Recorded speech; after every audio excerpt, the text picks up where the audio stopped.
All right, so the last point, and this is the point where I get to the pretty things. You've had a lot of reading to do, don't worry, there's pretty pictures coming. How do you teach them? First off, what not to do. Don't point to a help file and say, best of luck. Don't start with C++. No one needs to know what pointers is to begin with. No, really. Really. No one needs to know. Not yet. That shit scares people.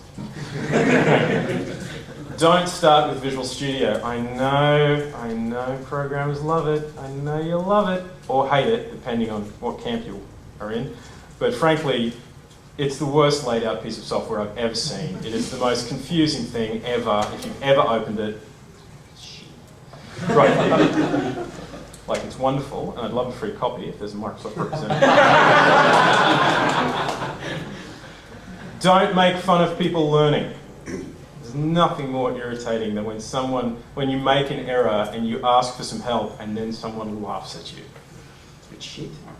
Don't scare people, and don't assume that whatever you know is common knowledge, because it's not.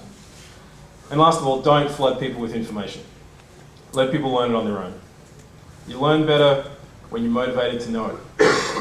Okay, so, on to the last part of the talk. Teaching processing. Now, it worked for me, and it works for my entire class. So that's the only reason I'm talking, is that I taught this for a year, and it worked. So otherwise, I'd be a sham. Okay.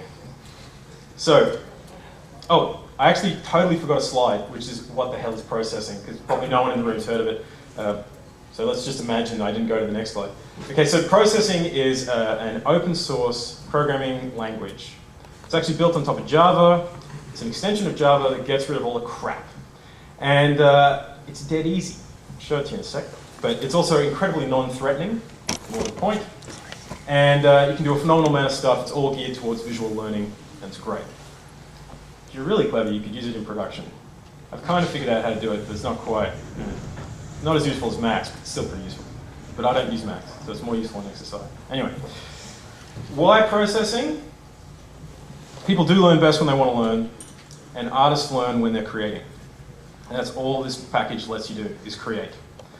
It is geared towards constant visual feedback. It's not designed that you hit a button and you get some little text, even though I'm a big fan of text.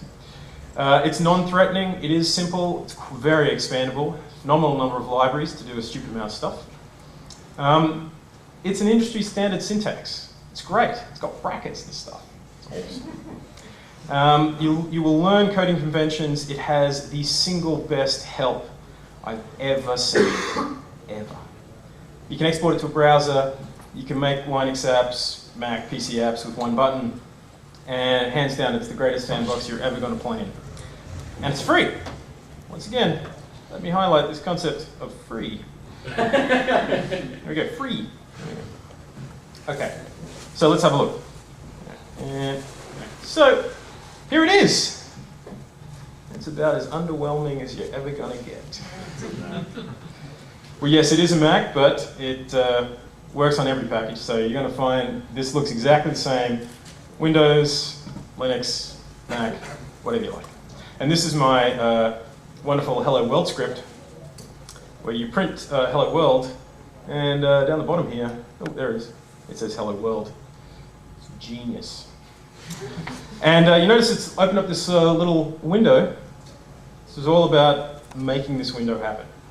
So, just for a couple of other examples here, I have Hello Cube. Let me play so you can see what a cube looks like. This is something you may not have seen before. Hello Cube. Hello Cube. And what this is showing is that basically it has this nice setup system where you set up everything you want, say what kind of renderer you want to use, the size of your window, and then you've got your drawer. So every single frame is going to do all this stuff. And then you can make your own functions for draw box, which is drawing a box. That's genius. And that's my last one, which I thought was a lot prettier, because we've seen a lot of grey today. So I've got my Hello Paint. Which is awesome.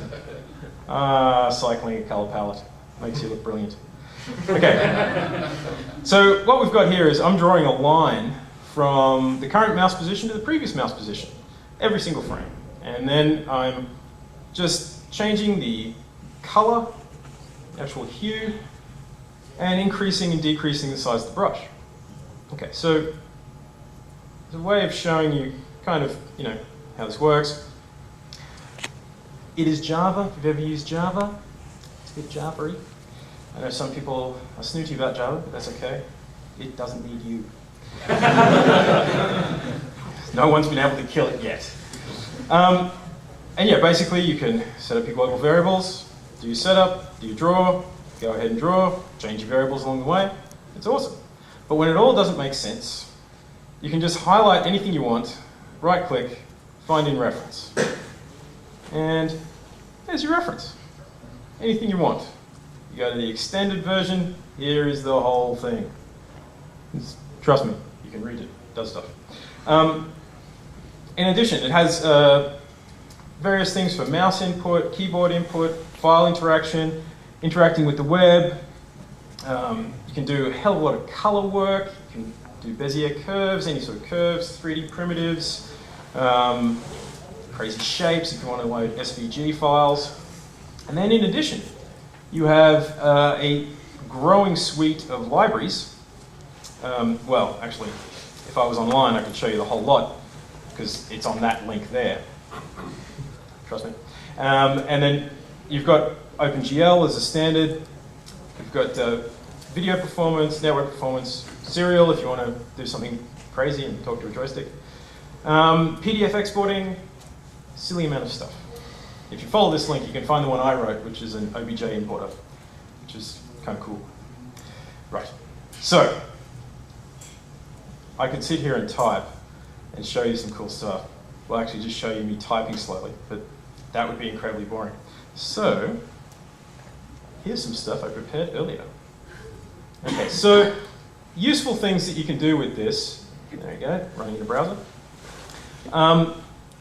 Prototyping tool. So, what I had was this idea of how do you get 3D geometry out of a couple of photos. So, I provided a system where you get two photos up on screen and you pick the similar points. And then basically you can, once you've got them, there we go, you can draw the mesh of what you end up getting. And yeah, there's no normals on this, so it's a bit blocky. But basically, as a prototyping system, I could get this up and running in a day to kind of, go up to my art director and say, if we just went around and just took a couple of photos of things, we could just make 3D models that were flat on a plane. So, it's a great idea. One day it will find its time. You can do fun, stupid things. This always gets a good laugh.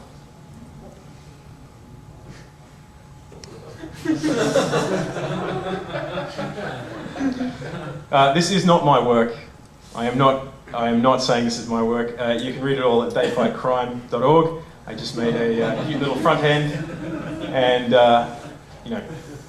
cool little string animator.